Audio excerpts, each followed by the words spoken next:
Mark Zuckerberg, Richard Branson या फिर अगर रतन टाटा की बात करें तो ये इंडस्ट्री के काफ़ी जाने माने वेल रिनाउंड लीडर्स हैं।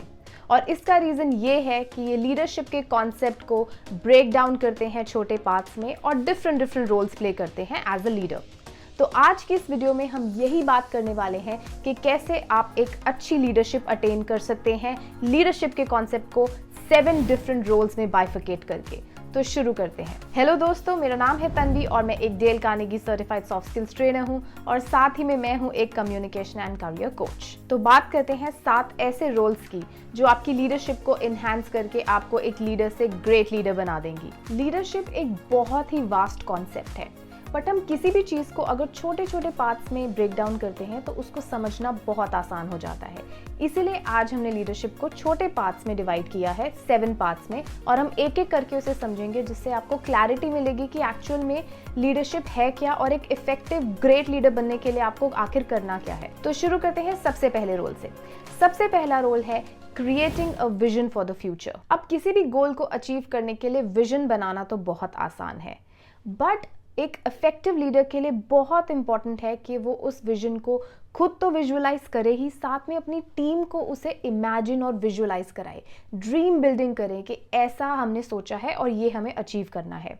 बट इसके लिए बहुत इंपॉर्टेंट है कि जो उनकी विजुअलाइजेशन है वो बैक्ड अप होनी चाहिए फैक्ट्स, फिगर्स और एग्जाम्पल्स के साथ। सो इट्स नॉट लाइक कि ख्याली पुलाव पका दिए। विजन क्या है? विजन गोल्स है, तो ये गोल्स जो हैं वो मेजरेबल होने चाहिए। अब एक एग्जाम्पल लेते हैं एलॉन मस्क का। आपने सुना होगा कि उनका प्लान है that he wants to set up a human colony at Mars, and वो जब भी इसकी बात करते हैं उनकी लीडरशिप में उनकी विजन दिखाई देती है और वो इतनी कन्विक्शन के साथ बोलते हैं कि लगता है हाँ वाकई में ये पॉसिबल है और हो भी जाएगा। दूसरा रोल है मोटिवेटिंग एंड इंस्पायरिंग पीपल। अब मोटिवेशन अगेन बहुत कॉमन टर्म है, आपने सबने सुना होगा, but consistent motivation is the key to success for an effective leader. अपनी टीम को मोटिवेट करने के लिए लीडर्स को जितना अपनी विजन के बारे में बताना ज़रूरी है, उतना ही इम्पॉर्टेंट है कि वो अपनी टीम की इंडिविजुअल नीड्स, उनके इंडिविजुअल गोल्स और उनकी इंडिविजुअल एस्पिरेशंस को आइडेंटिफाई करे और उसके बेसिस पर उन्हें मोटिवेट करे। और जैसा कि मैंने आपको बताया, it's a continuous process. So it is like कि जैसे टायर में हवा भरवाने की बात है, जो ग्रेजुअली थोड़ी थोड़ी देर बाद आपको भरवानी ही पड़ेगी। सो मोटिवेशन भी आपको धीरे धीरे करके जब तक आपका प्रोजेक्ट या कुछ चीज़ एंड नहीं हो जाती वहां तक करते ही रहना है। एक एग्जाम्पल लेते हैं। लेट्स से आपने कोई एक प्रोजेक्ट शुरू किया है। अब स्टार्टिंग में तो सबका एंथुजियाज्म बहुत ज़्यादा होगा, but it is quite possible कि आगे जाके धीरे धीरे सबका इंटरेस्ट कम हो जाए या फिर उनका एंथुजियाज्म, मोटिवेशन, एनर्जी कम होती रही। तो एज अ लीडर आपको स्टेप स्टेप पर उनके एफर्ट्स को रिकॉग्नाइज करना है, उन्हें इंस्पायर करना है और उन्हें याद दिलाते रहना है कि this is what we want to achieve. तीसरा रोल है managing the delivery of vision. अब विजन तो सेट कर लिया, बट उसे डिलीवर करना भी बहुत इंपॉर्टेंट है।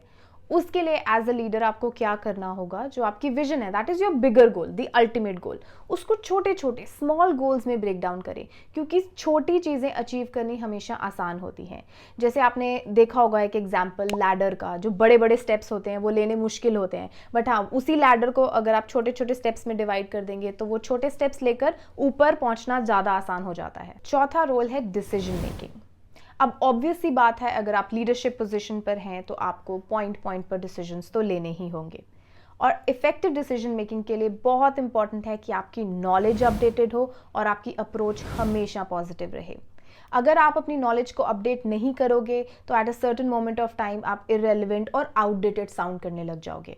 अब नॉलेज को अपडेट करने के लिए आपको क्या करना है? आपको पूरी इंफॉर्मेशन होनी चाहिए कि कंट्री में क्या हो रहा है, वर्ल्ड में क्या हो रहा है, क्या डेवलपमेंट्स हैं, क्या पॉलिसीज आ गई हैं, क्या ट्रेंड्स हैं, क्या इनोवेशंस हैं। अब we are living in a very fast pace world, 5G का ज़माना आ गया है, बात करते करते ही चीज़ें बदल जाती हैं। तो उसके हिसाब से अपनी नॉलेज को अपडेटेड एंड अपग्रेडेड रखना बहुत इंपॉर्टेंट है एक इफेक्टिव डिसीजन मेकिंग के लिए। पांचवा और बहुत इंपॉर्टेंट रोल है coaching and building a team. एक अच्छे लीडर को एक अच्छा कोच होना बहुत ज़रूरी है ताकि वो एक अच्छी टीम को बिल्ड कर सके। एक चीज़ आप अच्छे से जान लो, that a leader can build more leaders. और ये कैसे होगा? इफेक्टिव कोचिंग के साथ।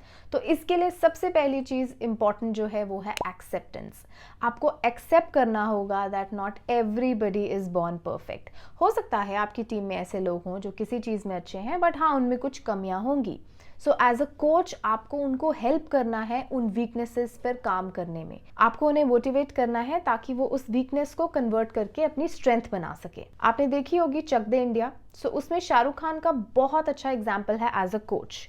उनकी टीम में बहुत कॉन्फ्लिक्ट्स होते हैं, उनकी टीम में बहुत लोगों में इम्परफेक्शंस होती हैं, बट वो उनकी हेल्प करता है उन सब चीज़ों पे काम करने के लिए, एंड उन्हें रियलाइज़ करता है कि अल्टीमेटली हम सबका एक ही एम, एक ही विजन है कि हमें अपनी टीम को जिताना है। अगला रोल है problem solving and conflict handling. अब जाहिर सी बात है, अगर आप टीम में काम कर रहे हैं, बहुत सारे लोग हैं, तो कॉन्फ्लिक्ट्स अराइज होते हैं तो प्रॉब्लम्स अराइज होती हैं, बट इफेक्टिव लीडर को ये भी समझना होगा कि उस प्रॉब्लम को सॉल्व कैसे करना है। और प्रॉब्लम को सॉल्व करने के लिए सबसे इंपॉर्टेंट चीज़ है उसका वाई जानना, कि आखिरकार इस प्रॉब्लम का रीज़न क्या है।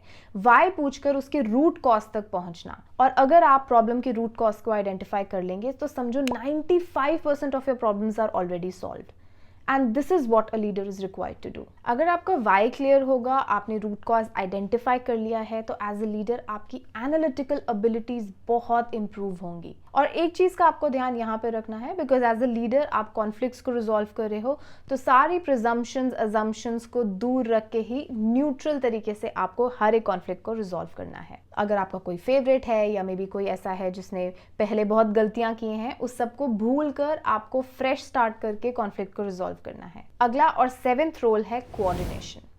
एक अच्छे लीडर को कोऑर्डिनेशन करनी आनी चाहिए, not only for people but also resources. और उसके लिए क्या इंपॉर्टेंट है कि एक लीडर का अच्छा नेटवर्क हो। अगर आपका नेटवर्क अच्छा होगा तो किसी भी पॉइंट पे एडिशनल रिसोर्सेज अगर आपको चाहिए हैं तो वो इजीली अवेलेबल हो जाएंगे। Your network is your net worth. और बेटर कोऑर्डिनेशन के लिए आप क्या कर सकते हैं, मैंने आपको पहले भी बोला था, एज अ लीडर आपको आपकी टीम का स्वॉट एनालिसिस करना चाहिए, उनकी स्ट्रेंथ्स को भी एनालाइज कीजिए, एंड उनकी स्ट्रेंथ के अकॉर्डिंगली उनको काम डिवाइड करें जिससे वो आराम से कोऑर्डिनेट कर सकें। लेट्स से आपकी एक सेल्स टीम है एंड आपको पता है कि कोई एक इंसान है जो सेल्स में बहुत अच्छा है, तो आप उसे वो रोल दीजिएगा। May be there somebody else जो फॉलोअप अच्छा कर सकता है, या कोई ऐसा है जो आफ्टर सेल सर्विसेज अच्छा प्रोवाइड कर सकता है। तो उनकी स्ट्रेंथ्स के अकॉर्डिंगली अगर आप उनको रोल्स देंगे तो उनकी आपस में कोऑर्डिनेशन भी बहुत अच्छी रहेगी। अगर आपके दिमाग में कुछ और रोल्स आ रहे हैं या कुछ और ऐसी क्वालिटीज़ जो आपको लगता है आपको एक इफेक्टिव लीडर बना सकती है, तो आप कॉमेंट्स में ज़रूर लिखिएगा। फटाफट से इस वीडियो को लाइक कर दीजिए और भूलिएगा नहीं कि आपको इस चैनल को सब्सक्राइब भी करना है अगर आपने अभी तक सब्सक्राइब नहीं किया। मिलते हैं बहुत जल्द अगली वीडियो में, तब तक के लिए हैप्पी लर्निंग।